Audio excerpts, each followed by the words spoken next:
Hello everyone. Today I would be hosting the show known as Meet the VC as part of a wider series known as Meet the Leaders of North-South University. Through this particular program, we would be asking the leaders and the higher authority of the university or even the officers various questions on behalf of the students which they have been wanting to ask for the longest amount of time. Let me introduce our guest of the honor, the Honorable Vice Chancellor of North-South University, Professor Atikul Islam, sir. Hello and assalamu alaikum, sir. Walaikum Assalam. Sir, how are you doing, sir? I'm fine. There have been a lot of interaction about North-South University and its activities. I want to know from your side, sir, how has your undergraduate journey been as a student? And were you ever involved with any EC or extracurricular activities like we students are, or we do have the facilities because of NSU to be a part of a lot of ECAs and co-curricular activities? Yes, so my undergraduate days, at the time, I got admitted into the BCom honors program in Dhaka University, 1967. Again, unexpectedly, I had good results in Dhaka board in that year, 1960. I was the only one to get letter marks in any subject at all in commerce. I got 3 letter marks in 3 subjects, and I came fourth in Dhaka board in commerce. But I think I had more marks than the first boy even. I didn't feel like doing the so-called 12th subject or whatever. 12. Yeah, I didn't do that. If I did, anything above 33 would be added to my total marks. But those 2 subjects I didn't do because I finished my exams and there were another 15 days or 17 days later. Who waits for these? I thought I was going to get a 2nd division anyway. So I went to my village home. Yes, sir. And started my usual things, which is fishing and other things. When I came to Dhaka University, it was a very idyllic place. For studies, you can't have any better environment. Sir, speaking of COVID-19, like I was just coming through the premises of North-South University. I had the privilege of being part of on-campus semesters. And today when I walked in North-South University, more or less the campus looked very empty. And I think, sir, you have also had similar experiences of seeing a campus filled with students and an empty campus, sir. How much do you miss the students on campus?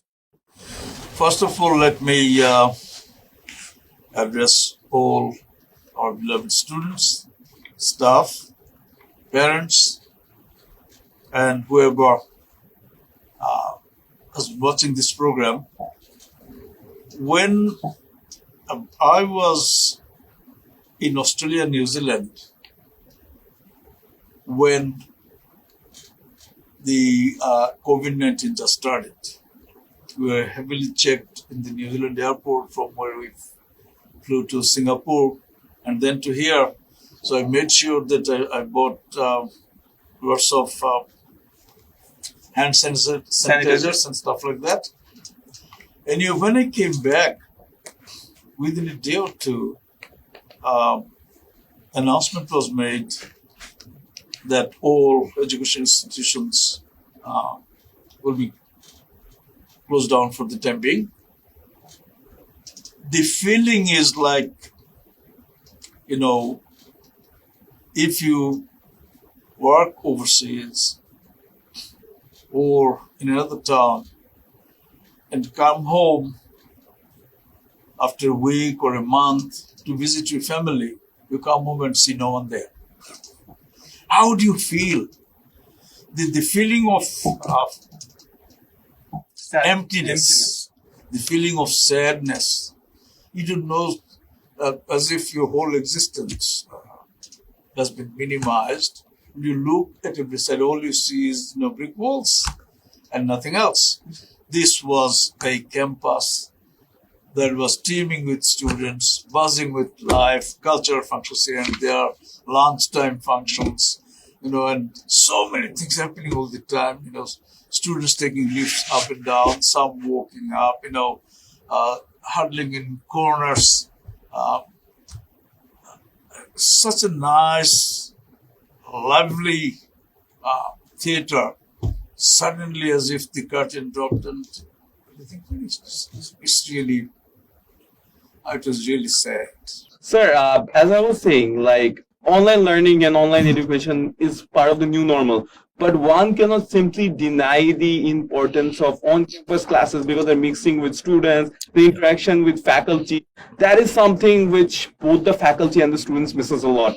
Yeah. And from the education ministry, there has been this news that universities and all the other educational institutions might open soon. So from the perspective of North-South University and, on the demand of the students, when can we expect the university to open and how would that look like? Last Sunday, we had a meeting of all deans, heads, directors, our engineering department, operational maintenance. The whole idea was, in view of that particular announcement, to assess how prepared we were to reopen in a physical sense, and what precautions would be needed then, and what about this in-between thing, the vaccination. Yes. So that is in fact a major concern because a lot of students do not even have NIDs. So that they are very much concerned. We're coming to that. Obviously. So our review showed that we are quite ready in terms of classrooms. All you got to do is to clean the cobwebs a bit. Everything will be okay. Check the lights, bulbs, Yes, sir. etc. So physical facilities will be A1 ready. Teachers are willing, no, they're probably craving to come back to the campus. The question is, there are two questions. One, what percentage of our students Will be on will be vaccinated by then?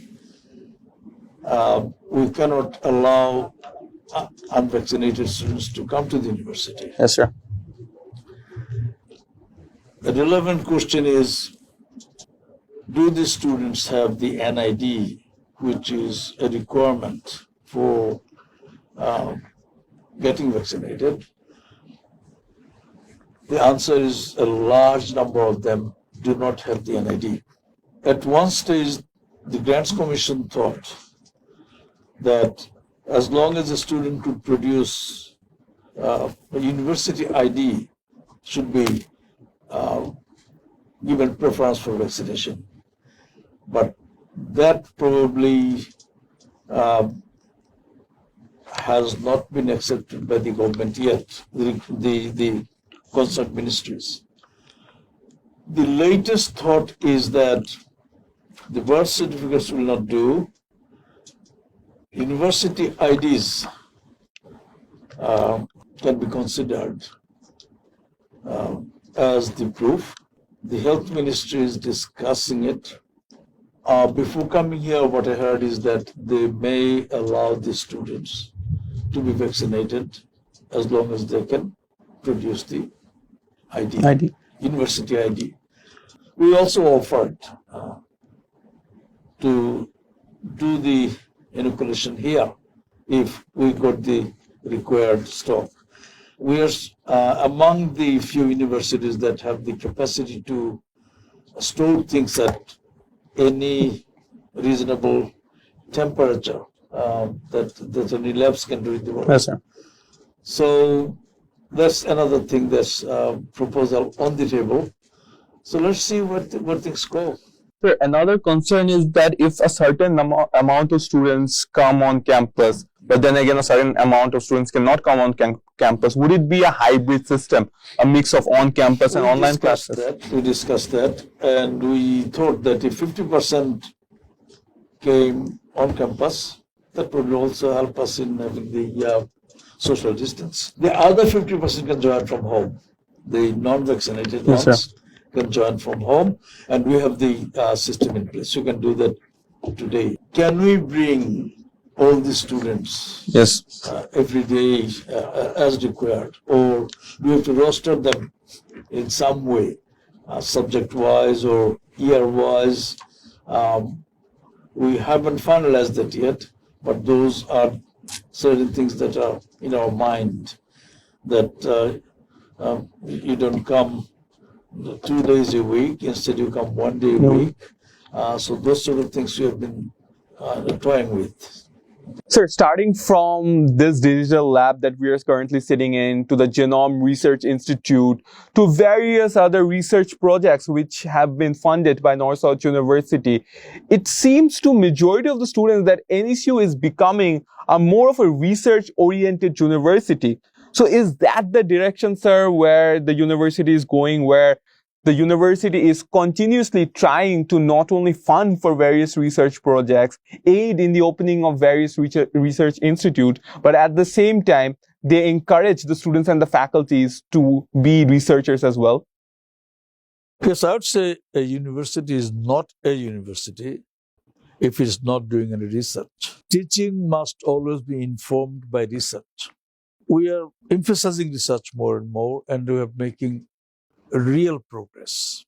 That is the gratifying thing. For example, in the Business Standard, there was an article. Which university spent how much of money on research? We came fifth in terms of research spending among the private universities in Bangladesh. You must be feeling bad, North-South fifth, huh? Other people spent a lot more money than North-South in research. But you'll be happy to know that with that money, the research that you produced, the number of research outputs, was 1,575 pieces. And when you add up the next 8 universities, private universities, together they don't come up to even 1,500. So, although we spent less money, our research output was much, much more compared to them. And if I may, if those figures are right, our research output in the last reported year of research, the Grants Commission, has been more than University of Dhaka, Kuwait, Rajshahi, and Jahangirnagar taken together. So, in my sort of thinking, it's not the amount of money you spend. It is the amount of output that you produce. So we are currently sitting in the 11th floor of NAC at the newly inaugurated NSU TV, radio, and digital lab. Sir, first and foremost, how much of an importance is this particular center for the students, and what role do you think that this particular media center would play? At the same time, sir, I would also like to ask you this particular question, that throughout this pandemic, alongside a lot of sectors, media and journalism have been a very vital sector in regards to providing important informations to the mass population as well. Can we expect to see a newly inaugurated Department of Media and Journalism where the students would be able to get a degree? And how much of a role can this particular center play through their process? Well, the media center is not only for undergraduate students, it's for the whole community. The whole purpose of having this NSU radio and television is to share information among the various stakeholders, among various members of the family. Let me put it that way. Stakeholders sound a bit selfish or self-interested people. So that the students know what's going on, the parents know what's going on, teachers know, and it will be an open, free and frank and transparent sort of communication system, which will keep us all on the same page. We'll share our happiness, our achievements, our sorrows through this. This is what binds the whole community. I mean, NSU community. And we'll have media and communication department. It won't be too long. I would say within 2 years we should be able to do it, start it. So this is a nice facility, and it is it's what use you make of it. And I hope that there will be productions, regular productions on serious things, on entertaining things, and then you'll be linked with the student clubs and see if there is a nexus. We also hear that North-South University would be very soon opening its new campus. Sir, few questions or concern arises when that particular topic comes in. Would that campus have residential opportunities for students, or will that campus have better sporting or athletic opportunities for students?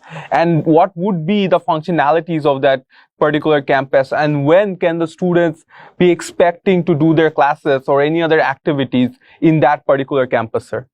North-South University needs to move into new campus. This campus probably was built for 10, 12,000 students. Now we got 22,000.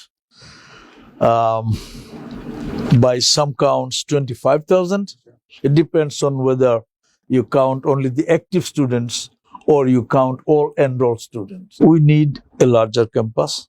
This campus is a nice one, probably the best among the private universities in this country, but it's not a comprehensive campus. We don't have a full-size oval. We don't have different play fields. You should have a field for soccer, field for, cricket. You should have much bigger gyms. Sporting facilities. Yes, swimming pool, Yes, sir. Olympic-sized swimming pool. You should have, as a minimum, student dormitories. Imagine our girl students. They come from different districts, and they have to go from house to house to see if they can partner with some people and rent a flat, sharing. This is not acceptable. So what we should do on our new campus, the first priority should be having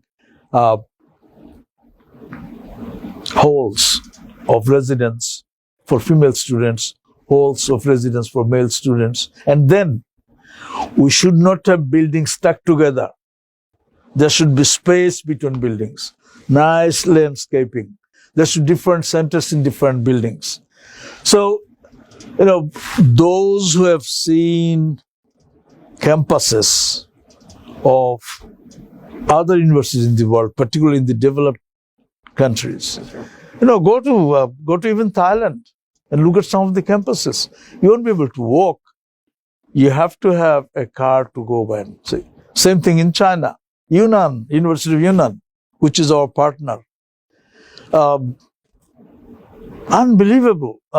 Almost, I don't know what the size of it. It will be probably, the area will be bigger than Dhaka University area, for sure.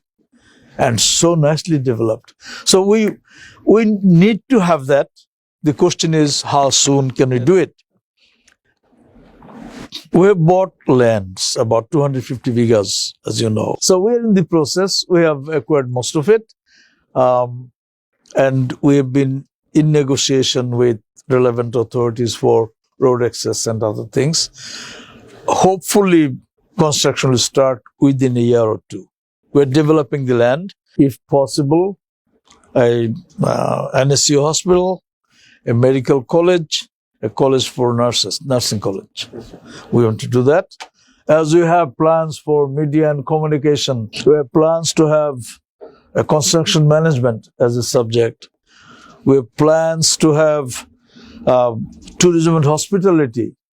We have plans to have sports science. All these things require space. Yeah. At this moment, we are in short supply of that particular commodity. We really enjoyed this interaction. We really hope you did too. So thank you so very much. Let's make it a regular feature. Inshallah. Okay.